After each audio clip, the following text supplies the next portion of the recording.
Hello friends and welcome again. आज हम लोग केमिकल कोऑर्डिनेशन एंड इंटीग्रेशन इस चैप्टर की स्टडी करेंगे। सिंपली हार्मोनल सिस्टम, हमारे बॉडी में जो हार्मोन सिस्टम है या एंडोक्राइन सिस्टम है उसके बारे में स्टडी करेंगे। Now what are hormones? So hormones are non nutrient chemicals which act as intercellular messenger and are produced in trace amount। यानी ऐसा केमिकल जो न्यूट्रिएंट के लिए न बना हो और मैसेंजर का काम करता हो, जिसका प्रोडक्शन बहुत कम मात्रा में होता हो, उसे हार्मोन कहा जाता है। ह्यूमन का एंडोक्राइन सिस्टम कैसे मिलके बना है? एंडोक्राइन सिस्टम बना हुआ है endocrine pituitary, pineal, thyroid, adrenal, pancreas, parathyroid, thymus और gonad.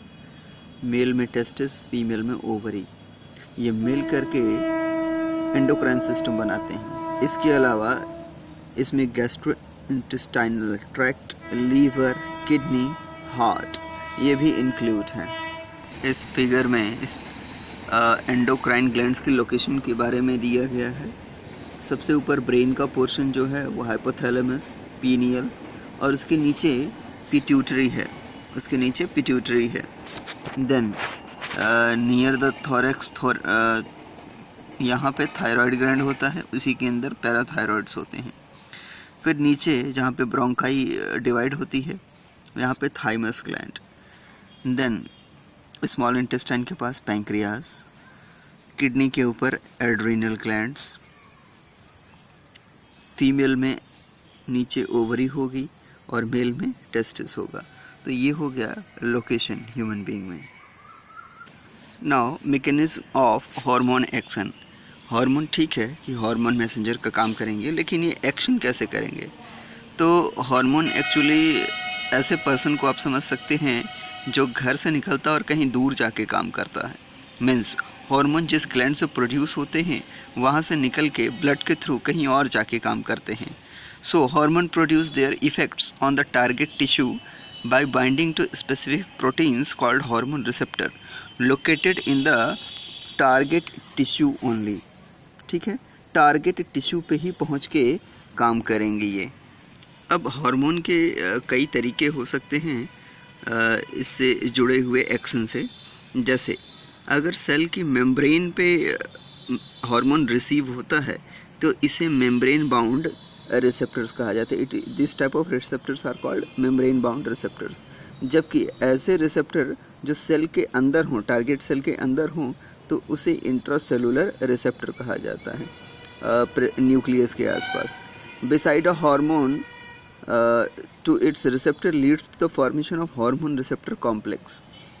Each receptor is specific to one hormone only and hence receptors are specific. Hormone receptor complex formation leads to the certain biochemical changes in the tissue. Hormones को divide किया जाता है ये पढ़ने के लिए कि उनका टारगेट, उनकी मैकेनिज्म कैसी होगी। यहाँ पे फर्स्ट है पेप्टाइड, पॉलीपेप्टाइड या protein hormones. For example insulin, glucagon, pituitary hormones and hypothalamic hormones. Second steroids, cortisol, testosterone, estradiol and progesterone. Then iodothyronines, thyroid hormones. Then amino acid derivatives like epinephrine. अब इनके लिए ये 4 categories हैं। तो 4 categories के लिए mainly 2 mechanism use होता है। Hormone which interact with membrane bound receptors normally do not enter the target cell. जो मेम्ब्रेन के ऊपर वर्क करते हैं वो कभी टारगेट सेल के अंदर नहीं जाते, बहुत मुश्किल से जाते हैं। तो ऐसे हार्मोन्स का मैसेज कैसे जाएगा? ऐसे हार्मोन्स का मैसेज सेकंड मैसेंजर के थ्रू जाएगा। दे जेनरेट सेकंड मैसेंजर, और ये सेकंड मैसेंजर नॉर्मली CAMP होता है या IP3 होता है या कैल्शियम आयन होते हैं। CAMP का मतलब साइक्लिक AMP, एडेनोसिन मोनोफॉस्फेट की बात हो रही है यहाँ पे, which in turn regulate cellular metabolism. Hormones which interact within the मतलब इंट्रासेलुलर रिसेप्टर्स यानी न्यूक्लियस के आसपास, उसके अंदर, सेल के अंदर रिसीव करते हैं। Normally they are steroid hormones, क्योंकि वो मेम्ब्रेन के थ्रू इजीली पास हो जाते हैं और न्यूक्लियस के आसपास पहुंच के अपने रिसेप्टर कॉम्प्लेक्स पे पहुंचते हैं और वहाँ पे वर्क करते हैं। सो this is the diagrammatic representation of the hormone action. ऊपर जो है ये देखिए सरफेस पे रिसीव हो रहा है, तो ये क्या हो गया, प्रोटीन हो गया। ये कैसा हार्मोन हो गया, ये प्रोटीन, जैसे फॉलिकल स्टिमुलेटिंग हार्मोन की बात हो रही है। तो सेल का ये मेम्ब्रेन है, मेम्ब्रेन के सरफेस पे रिसेप्टर होते हैं जिन्होंने रिसीव किया, ये अंदर नहीं जा सकते हैं, इसलिए यहाँ रिसेप्टर पे रिसीव हुए। रिसेप्टर पे जब ये रिसीव होते हैं तो रिस्पॉन्स होता है, जिससे साइक्लिक AMP जनरेट होता है या कैल्शियम आयन, जिसको सेकंड मैसेंजर का नाम दिया जाता है। आगे की प्रोसेस यही साइक्लिक AMP या कैल्शियम आयंस रेगुलेट करते हैं, बायोकेमिकल प्रोसेस, जिससे कि फिजियोलॉजिकल रिस्पॉन्सेज होते हैं। अब यहाँ पे हमने फॉलिकल स्टिमुलेटिंग हार्मोन लिया है, तो रिस्पॉन्स क्या होगा, ओवेरियन ग्रोथ, ओवरी में ग्रोथ होगी। नीचे यहाँ पे एक और मैकेनिज्म दिया हुआ है, और ये जो मैकेनिज्म दिया है इसमें जो हार्मोन है, हार्मोन पार्टिकल केमिकल देखिए न्यूक्लियस तक चला आ रहा है और यहाँ पर रिसेप्टर हार्मोन कॉम्प्लेक्स क्रिएट करता है। ऐसा ये स्टेरॉयड हार्मोन है, एस्ट्रोजन, इसलिए पॉसिबल है कि इस बाइलिपिड मेम्ब्रेन के थ्रू इजीली पास आउट हो जा रहा है, जबकि प्रोटीन वाले में ऐसा पॉसिबल नहीं था। अब जब ये अंदर आता है तो इंट्रासेलुलर वर्क करता है, यहाँ पर रिसेप्टर हार्मोन कॉम्प्लेक्स बना। फर्दर की फिजियोलॉजिकल एक्टिविटीज़, अब यहाँ पे DNA प्रेजेंट है, जीनोम्स, यहाँ पे कोडिंग होगी और फिर इनसे एक्टिविटीज स्टार्ट होगी, फिजियोलॉजिकल रिस्पॉन्स होगा, यानी टिश्यू का ग्रोथ या डिफरेंशिएशन, जैसा कि एस्ट्रोजन के इफेक्ट से होता है। अब हाइपोथैलेमस पहला ग्लैंड है endocrine. Hypothalamus brain, forebrain के डायनसेफेलन पार्ट के बेसल पोर्शन पे प्रेजेंट होता है और इसे एक्चुअली मास्टर ग्लैंड का नाम भी दिया जाता है। इसमें न्यूरोसेक्रेटरी सेल्स होती हैं जो हार्मोन्स को बनाती हैं, पर यहाँ से सिक्रीट नहीं करती हैं। एक्चुअली ये हार्मोन्स बन करके पिट्यूटरी ग्लैंड पे चले जाते हैं, तो पिट्यूटरी ग्लैंड के न्यूरो हाइपोफाइसिस या पोस्टीरियर लोब में जाके स्टोर हो जाते हैं, फिर ज़रूरत पड़ने पे वहाँ से सिक्रीट होते हैं। दूसरा इंपॉर्टेंट ग्लैंड है पिट्यूटरी ग्लैंड। इसको मास्टर ग्लैंड कहा जाता है क्योंकि इसके most of the secretions other glands के सिक्रीशंस को कंट्रोल करते हैं, सिक्रीशंस को कंट्रोल करते हैं, इसलिए इसे मास्टर ग्लैंड कहा जाता है, पिट्यूटरी ग्लैंड को। अब इसके दो लोब हैं, this is anterior lobe and posterior lobe. इसको एडिनो हाइपोफाइसिस और इसको न्यूरो हाइपोफाइसिस कहा जाता है, क्योंकि हाइपोथैलेमस का न्यूरॉन यहाँ तक आता है। अब इसके अलग अलग लोब से अलग अलग हार्मोन्स निकलते हैं और बहुत सारे रेगुलेटरी हार्मोन्स होते हैं उसमें से। तो एडिनो हाइपोफाइसिस या एंटीरियर पिट्यूटरी से FSH follicle stimulating hormone, then ICSH या LH, then growth hormone GH, then ACTH, then TSH, prolactin and MSH। ये जो MSH है ये इंटरमीडिएट लोब से निकलता है, लेकिन जैसे जैसे ह्यूमन बींग्स में मैमल जो बड़े होते जाते हैं, पार्स इंटरमीडिया जो है वो हट जाता है और एंटीरियर लोब में ही वो मर्ज हो जाता है। देन पोस्टीरियर लोब यानी न्यूरो हाइपोफाइसिस, यहाँ से दो हार्मोन निकलते हैं, एंटी डायूरेटिक हार्मोन ADH या दूसरा हार्मोन निकलता है ऑक्सीटोसिन। ADH को वैसोप्रेसिन भी कहा जाता है। अब एंटीरियर लोब से निकलने वाले हार्मोन्स की बात करें तो यहाँ से 6 हार्मोन निकलते हैं। सबसे पहला फॉलिकल स्टिमुलेटिंग हार्मोन, ये स्पर्म फॉर्मेशन को स्टिमुलेट करता है मेल में, और फीमेल में ओवेरियन फॉलिकल के मैच्योरेशन को, ग्रोथ को। In older person it helps to maintain sexual activity. Then LH luteinizing hormone. Luteinizing hormone in the male, it induces the interstitial cells of the testis to produce male sex hormone, जिसे androgen कहा जाता है या simply से testosterone नाम से जाना जाता है। This hormone makes the male genital system to become full grown and functional। जबकि फीमेल की बात करते हैं,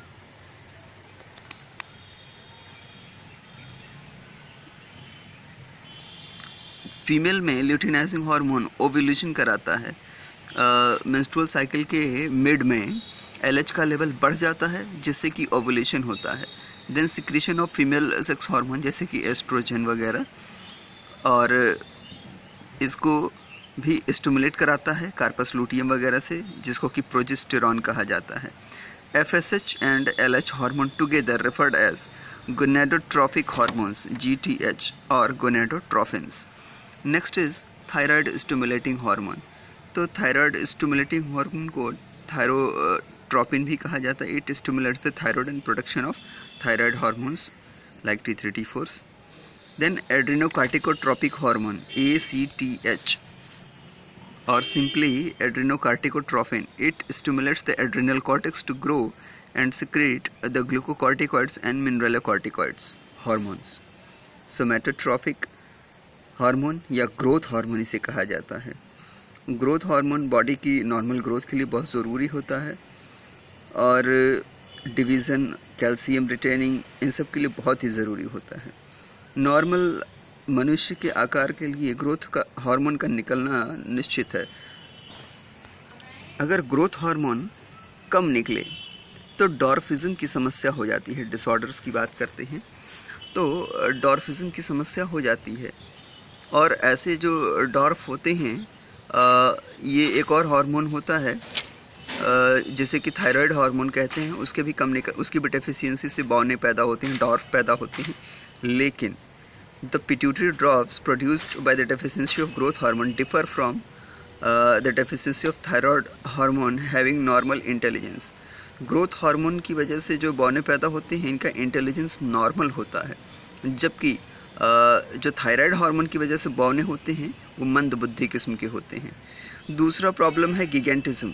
अगर बहुत ज़्यादा मात्रा में ग्रोथ हार्मोन निकलता रहे तो बहुत ज़्यादा लंबाई, एबनॉर्मल हाइट को गेन कर लेते हैं, हड्डियां लंबी हो जाती हैं। Next is the एक्रोमिगैली।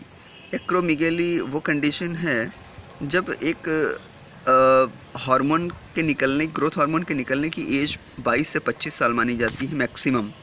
इसके बाद ये हार्मोन नहीं निकलता है, बट बाई एनी हाउ, जैसे कि लोग अक्सर दवाइयाँ लेते हैं हाइट बढ़ाने की वगैरह वगैरह, या किसी और भी वजह से अगर ग्रोथ हार्मोन फिर से निकलने लगे तो जबड़े चौड़े हो जाते हैं, गोरिल्ला जैसे हो जाते हैं, और लिम्स चौड़े हो जाती हैं, हड्डियाँ कमज़ोर खोखली होने लगती हैं।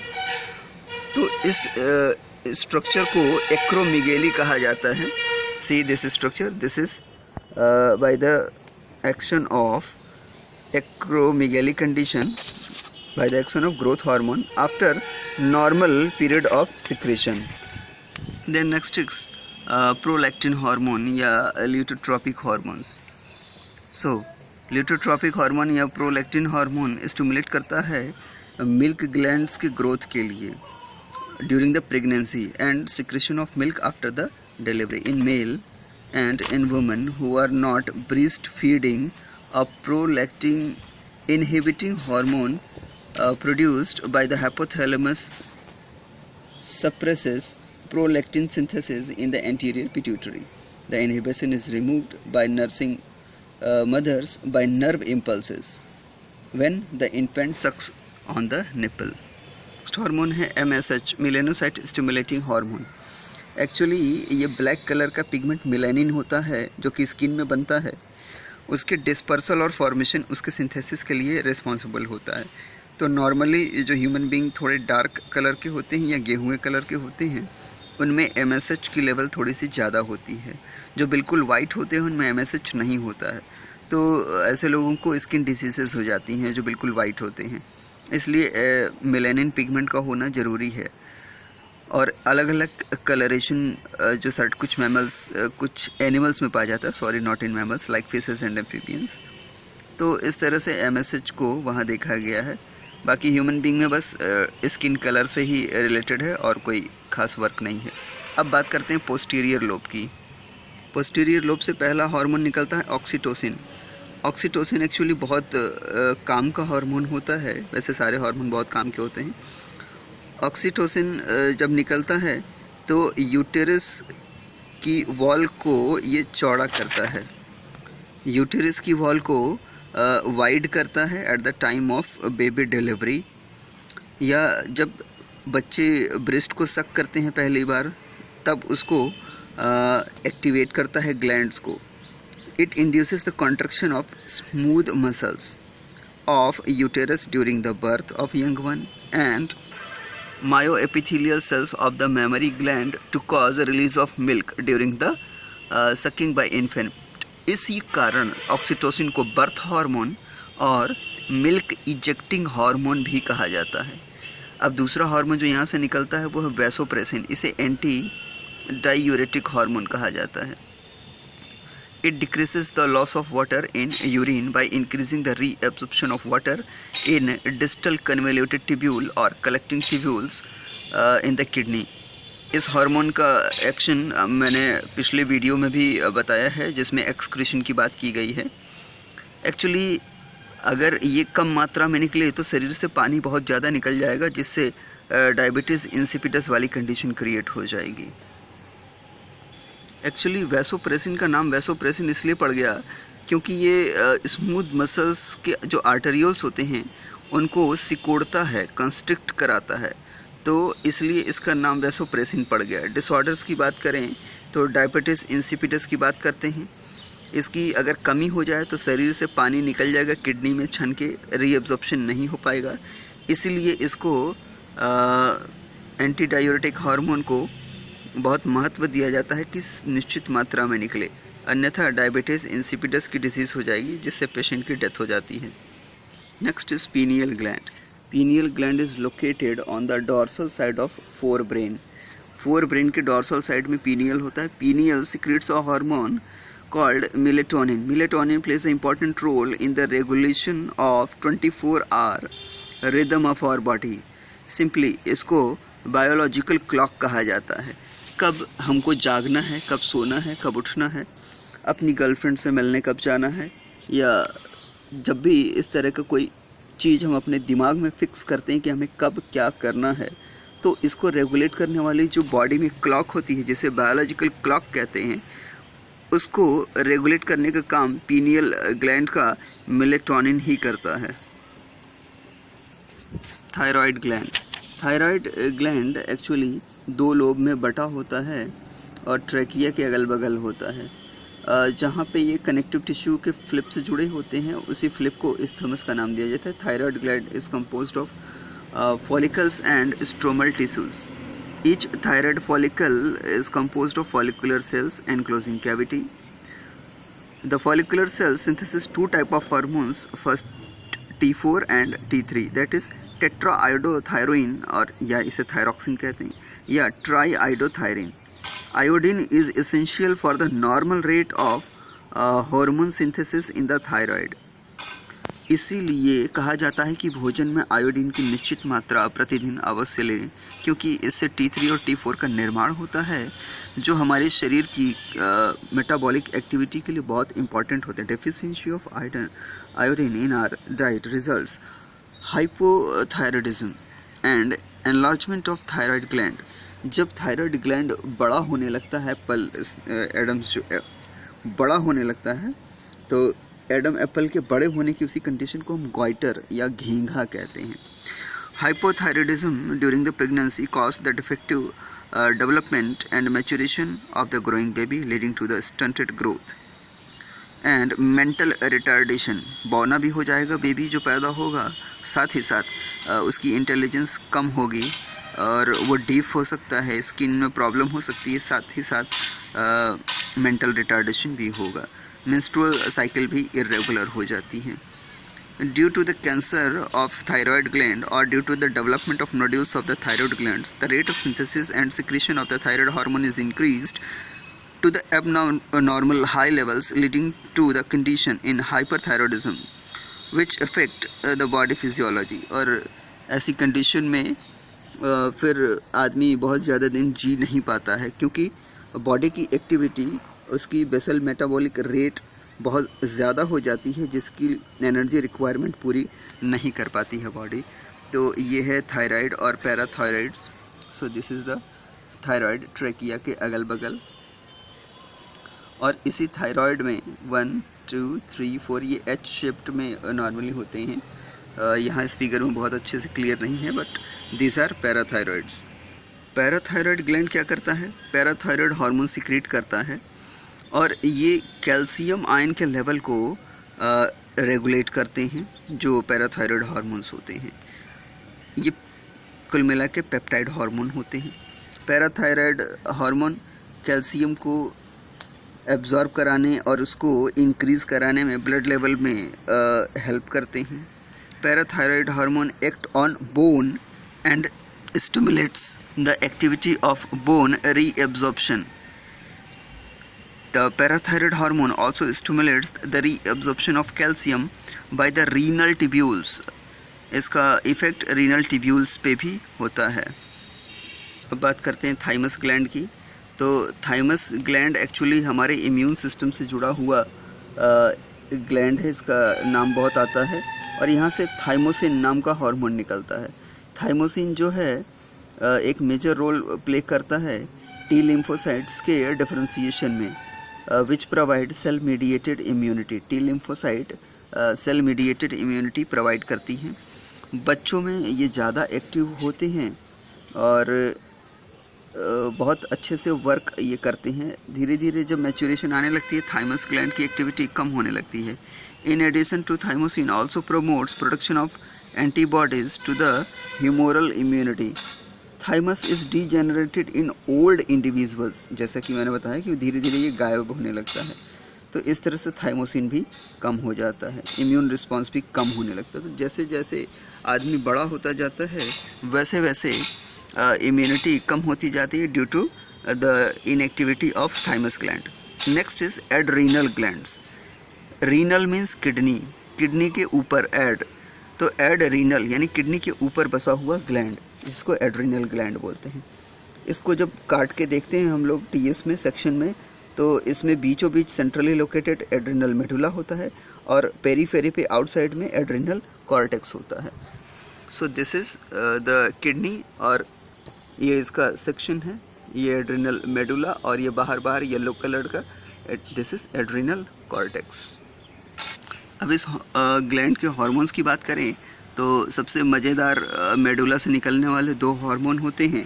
पहला होता है एड्रेनालिन या एपिनेफ्रिन। एपी मतलब ऊपर, नेफ्रिन मतलब किडनी, किडनी के ऊपर से निकलने वाला हार्मोन है ये।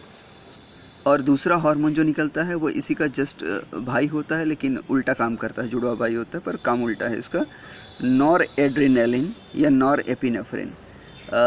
दीज आर कॉमनली, यानी ये दोनों मिला करके, these are commonly called as catecholamines.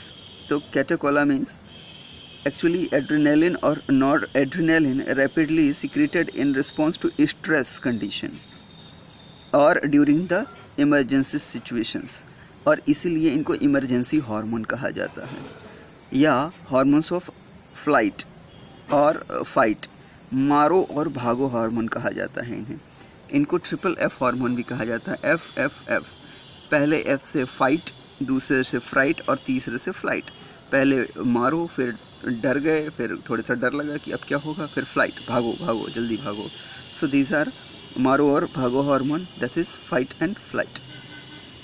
These hormones increase alertness and pupillary dilation, pillow erections, raising of hairs, then sweating, etc.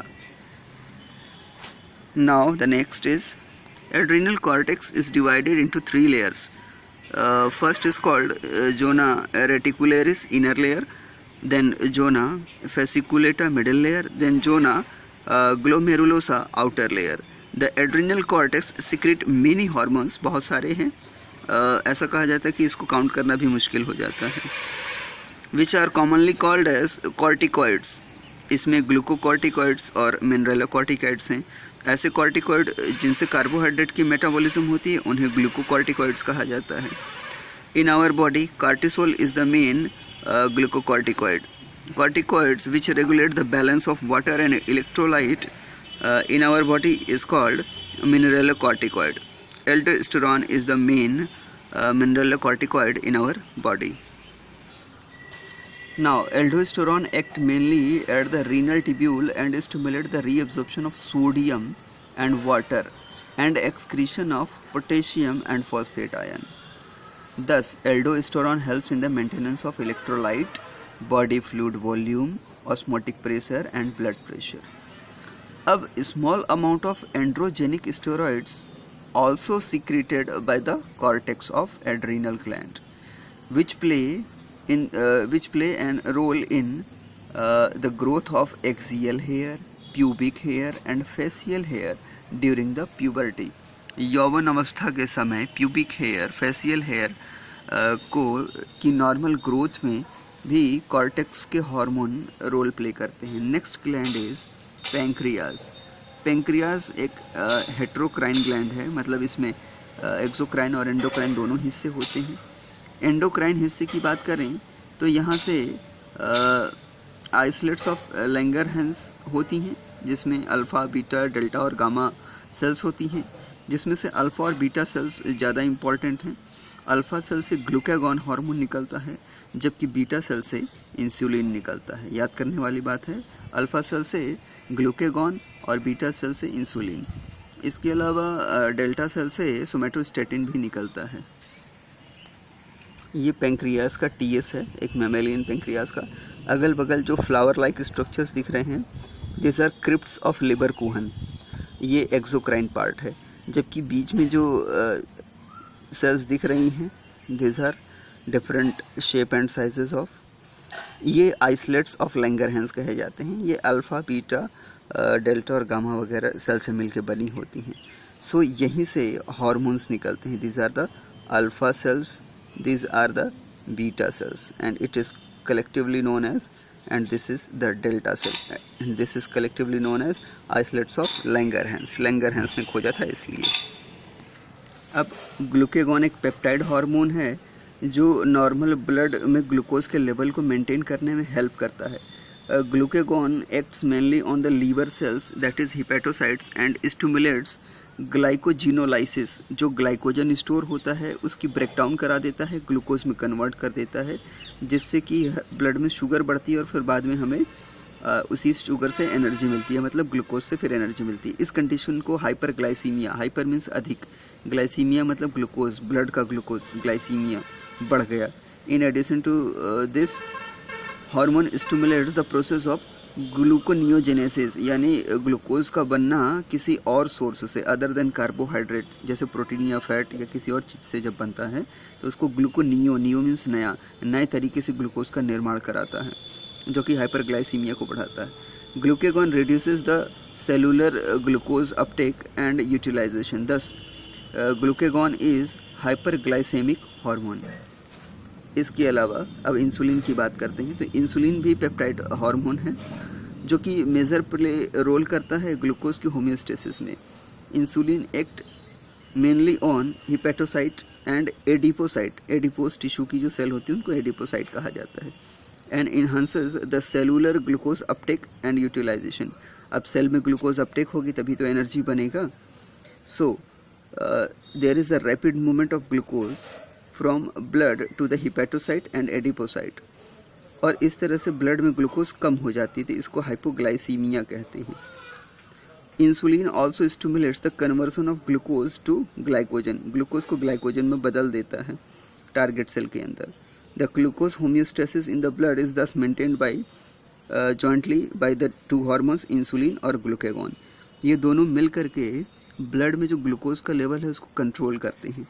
Insulin की अगर कमी हो जाए या कम निकले तो क्या होगा, तो ब्लड में ग्लूकोज की मात्रा अधिक रहेगी, और इसी को हम कहते हैं चीनी रोग या डायबिटीज़ या मधुमेह. तो prolonged hyperglycemia leads to a complex disorder called diabetes mellitus. ये इंसुलिन डिपेंडेंट होता है. ये जो डायबिटीज़ है इसको इंसुलिन डिपेंडेंट भी कहा जाता है. Then next is testis. तो ह्यूमन मेल में एक पेयर टेस्टिस होता है और इनसे सेक्स हार्मोन्स निकलते हैं. Testis composed of seminiferous tubules and stromal or interstitial tissue. The Leydig cells or interstitial cells which are present in the intertubular spaces produce a group of hormones called androgens, mainly testosterone. So human male में testis से testosterone नाम का hormone निकलता है। Androgens समूह है, उसमें से जो सबसे मेन हार्मोन है वो है टेस्टोस्टेरोन। एंड्रोजन का वर्क एक्चुअली क्या है? Androgen regulate the development, maturation and function of male accessory organs. तो मेल एक्सेसरी ऑर्गन्स के मैच्योरेशन और उनके नॉर्मल फंक्शन के लिए हेल्पफुल है, जैसे epididymis, vas deferens, seminal vesicle, prostate gland, urethra, इन सब की नॉर्मल एक्टिविटी के लिए टेस्टोस्टेरोन या एंड्रोजेंस का सही मात्रा में निकलना बहुत ज़रूरी होता है। इसके अलावा स्पर्मेटोजेनेसिस के लिए ये बहुत इम्पॉर्टेंट होता है कि सही प्रकार से शुक्र जनन हो, शुक्राणु निर्माण हो, मीन्स स्पर्मेटोजेनेसिस हो। Now next gland is ovary. Ovary से दो ग्रुप स्टेरॉयड हार्मोन्स निकलते हैं, एस्ट्रोजन और progesterone. Ovary is composed of ovarian follicle and stromal tissue. The estrogen is synthesized and secreted mainly by the growing ovarian follicle. जो ovarian follicle जो grow करती रहती हैं उन्हीं से एस्ट्रोजन निकलते हैं। ओवुलेशन के बाद कार्पस लूटियम का निर्माण होता है। इसको पिछले वीडियोस में आप लोग देख सकते हैं मेरे, कि कैसे कार्पस लूटियम का निर्माण होता है। तो कार्पस लूटियम का निर्माण होता है। कार्पस लूटियम से फिर प्रोजेस्टेरॉन हार्मोन निकलता है, जिससे कि प्रेगनेंसी हार्मोन की संज्ञा दी जाती है। It is also termed as pregnancy hormone. So estrogen produces wide ranging actions as stimulation of growth and activity of female secondary sex organs, development and growing of ovarian follicles, appearance of female secondary characters like high pitch of Y, mammary gland development. So estrogens regulate female sexual behavior. Progesterone supports pregnancy, इसीलिए इसे pregnancy hormone कहा जाता है. It also act on the mammary glands and stimulate the formation of alveoli which secrete milk. तो milk secretion को भी activate करता है. Then next is the hormones of heart, kidney and gastrointestinal tract. So the arterial wall of our heart secretes a very important peptide hormone which is called atrial natriuretic factor ANF, which decreases the blood pressure, जो blood pressure को कम करता है। ANF blood pressure को कम करता है, ये हमारी heart के arterial wall से निकलता है। When blood pressure is increased, जब बढ़ जाता है blood का pressure, ANF is secrete होता है, which causes dilation in blood vessel, जो ब्लड वेसल्स को फैला देता है, जिसकी वजह से ब्लड प्रेशर कम हो जाता है। इसी तरह से juxtaglomerular cells of the kidney produces peptide hormone called erythropoietin. erythropoietin क्या करता है? It stimulates erythropoiesis. erythropoiesis का मतलब लाल रक्त वाहिकाओं यानी RBC रेड ब्लड सेल्स के फॉर्मेशन, निर्माण को एक्टिवेट करता है, स्टिमुलेट कर देता है। Endocrine cells present in the different parts of gastrointestinal tract यानी पाचन तंत्र में ये चार मुख्य हार्मोन्स को सिक्रेट करता है। पहला है गैस्ट्रिन, ये पेट में निकलता है, स्टमक में, जी सेल से। देन सिक्रेटिन, ये डिओडेनम की वॉल से निकलता है। कोलिसिस्टोकाइनिन, ये भी डिओडेनम स्मॉल इंटेस्टाइन से निकलता है। देन गैस्ट्रिक इनहिबिटरी पेप्टाइड, ये भी डिओडेनम यानी स्मॉल इंटेस्टाइन से ही निकलता है। So gastrin act on the gastric gland, जिससे कि HCl और पेप्सिन वगैरह निकलते हैं, stimulate the secretion of HCl and pepsinogen. इसी तरह से सिक्रेटिन पेंक्रियास पे वर्क करता है और कुछ आयंस को सिक्रेट कराने में हेल्प करता है, जैसे बाइकार्बोनेट आयंस। CCK यानी cholecystokinin. Cholecystokinin actually gall bladder पे इसका ज़्यादा वर्क होता है और पेंक्रियास पे भी थोड़ा सा होता है। पेंक्रियास पे जब ये वर्क करता है तो इसे PZ कहा जाता है, पेंक्रियोजाइमिन, PZ पेंक्रियोजाइमिन। सो गॉल ब्लैडर को कॉन्स्ट्रिक्ट करता है, वहाँ से बाइल जूस निकलती है, और जब पेंक्रियास पे काम करता है तो पेंक्रियोजाइमिन कहते हैं। तो वहाँ से क्या निकलता है? वहाँ से फिर पेंक्रियाटिक जूस निकलता है, जो फूड को कम्प्लीटली डाइजेस्ट करते हैं। देन GIP इनहिबिटरी, जो पेप्टाइड की बात कर रहे हैं, तो इनहिबिटरी पेप्टाइड निकलता है और पहुंचता है गैस्ट्रिन के पास, उसको इनहिबिट करने के लिए।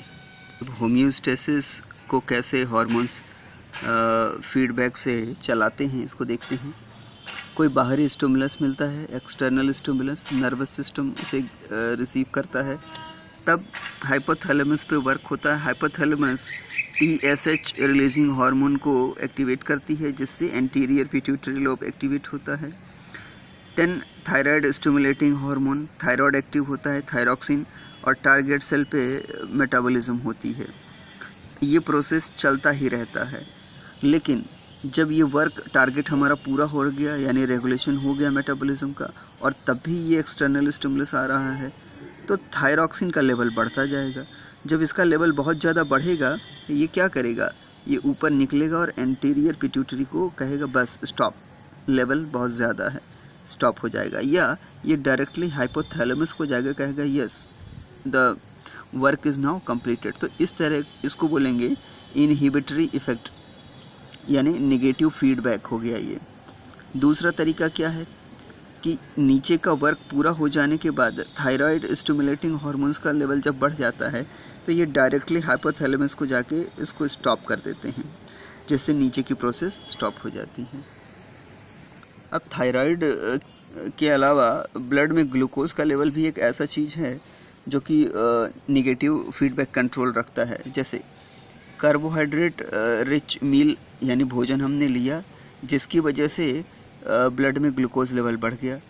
पैंक्रियास की बीटा सेल से इंसुलिन सिक्रीट हुआ, इंसुलिन ने ग्लूकोज का अपटेक बढ़ा दिया सेल में, glucose level falls in blood, blood में ग्लूकोज कम हो गया। तो यहाँ से तुरंत मैसेज जाएगा कि बस इंसुलिन को स्टॉप कर दीजिए, अब मत निकालिए, नहीं तो बहुत ज़्यादा कमी हो जाएगी, बहुत समस्या हो जाएगी। So it is also act as negative feedback control of glucose, blood glucose level. कई बार CSIR और नीट में क्वेश्चन आ जाते हैं इंसेक्ट के एंडोक्राइन से। तो इंसेक्ट के एंडोक्राइन में इंटर सेरेब्रल ग्लैंड होते हैं, corpora cardiaca, corpora allata and prothoracic gland. So intercerebral gland से ब्रेन हार्मोन निकलता है। This hormone activates the prothoracic glands to secrete their hormone. Then corpora cardiaca, corpora cardiaca से growth hormone निकलता है। Then corpora alata, यहाँ से ज़्यादा question आते हैं, यहाँ से जुवेनाइल हार्मोन निकलता है in the nymphal stage. This hormone cause the retention of nymphal character and check the appearance of adult character. In other words it keep the insect young and hence it name its juvenile hormone. Prothoracic gland की बात करें तो prothoracic gland से एक डेसोन निकलता है। एक डेसोन क्या करता है, it controls the moulting of nymph, moulting कराने के लिए एक डेसोन, और यहाँ पे आयोडीन एक्सपेरिमेंट भी किया जाता है। The prothoracic glands degenerate after Metamorphosis, तो ये मेटामॉर्फोसिस के बाद गायब हो जाती हैं। सो this is all about the chemical coordination in human being as well as in insect also, and I think this will help you. Thank you.